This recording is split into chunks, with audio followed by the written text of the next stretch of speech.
Bonjour, bonjour, bonjour, bonjour na bandeko o bazolanda biso na tongo topesi bino ba mbote belé ba ope bakolanda biso na pokwa topesi bino ba bonsoir ba big salutation na bino nyonso côté bozwami ezali ya bino ndeko humble servante Aziza Kaja. S'abonner massivement na chaîne na biso HK Kapuka TV. S'abonner massivement na chaîne na biso. Toza na lisolo moko ya pasi pe mawa. Tozo luka conseil. Bandeko na biso ya Paris, Europe, ya partout na monde. Topé sa conseil. To sunga ba mikolo bo sunga pe biso ba toza na se ba leki pe bo sunga biso tozo zela vraiment ba conseil na bino nyonso. Toza na ndeko moko ya mwasi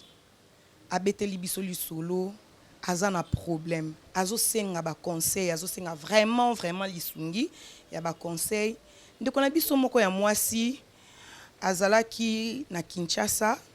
na mobali na ye bazo tambola normal, relation na bango bande ko tambola normal, mais ba umelaki mwa mingi. Ndeko mwasi trop réseaux sociaux ka ande tozala na réseaux sociaux mingi aye ko sala relation akutani na tonton moko boye na niveau ya internet. Tonton wana babandi ko solola relation ekola raté to bandaki yango na Facebook ekoti WhatsApp ekomi ba numéro relation evandi ndeko mobali alobi no ngai fona kita na ya kobala yo ndeko mwasi pe azongi tie pa mobali ande ko vivre na ya isi ya papa problème naza nango na lingina biso problème naza nango omoni relation na biso eumeli ndenge to vivaka oui bolingo ezali mais temps ezoleka possibilité ezate ngala trouver relation mususu na lingina bala mobali pe malgré bazaki na relation et su mobali ndambo mobali alobi c'est pas un problème mobali alobi c'est pas un problème nandimi mais à une telle condition nakoboya nanga to bala mais ngai nandimi yango à une telle condition parce que ce ko bali ozano esu na kinte moi ça lobi condition eza nini et aibisi moi sina lobi condition nanga eza kaka ngana yo to passer rapport ezala comme adie et la fille aboya kité parce qu'elle ba kine que non malgré na passe na motema aza bolingo na bo mwana ma esengi kaka baka bwana basali o bakokaki kosala eleki ton mobali pa ye abali mwasi akie poto akina epe poto normal ope akina tikali normal ba mona na raté ba benga na raté vraiment ba fasaki ba coordonner nyonso o nyonso ko sala ke ba mona na ba fasaki yango et yo ko sala que mwasi akie poto 6 mois après aye ko se retrouver que aza nazemi place équation et bandeli wana lokwa kaka ba mikolo balobaka ke mamande aye baka vraie peur ya mwana moi ça talia beti machine sali ba calculer bi zemi na ngai ezaka ya jo na nga wana ya kin zemi ona na ngoza ya jo na nga ya kin avandi atali musika utaki atali pe côté mobali azuiye atali gauche atali droite asuki a contacter ngai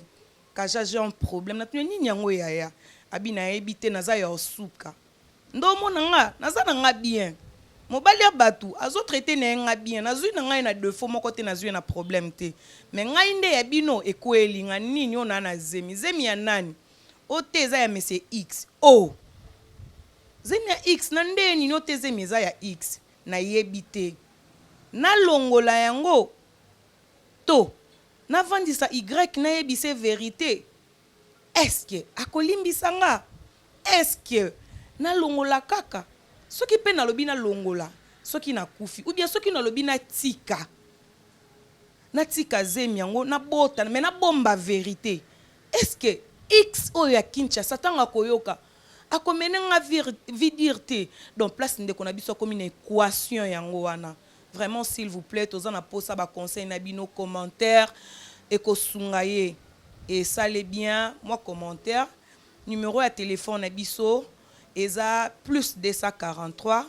ezoleka na sewana na bande d'écran na biso numéro à téléphone eza wana bobenga biso botika commentaire vraiment s'il vous plaît bosunga biso ndeko na biso azana makambu ezolekela ye vraiment je vous remercie beaucoup ba big salutation à mon boss héritier Kapuka garçon sexy entre m'a dit tonton bio je salue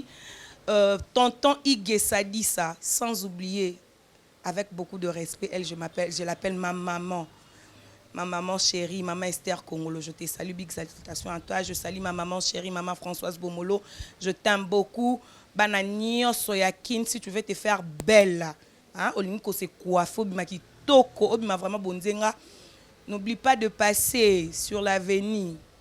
Ngaliema, Bangala, na Kitambo, salon de coiffure de gloire en gloire. Et Zawana na Sima Maternité. Vraiment, je vous love beaucoup. Gros bisous à vous.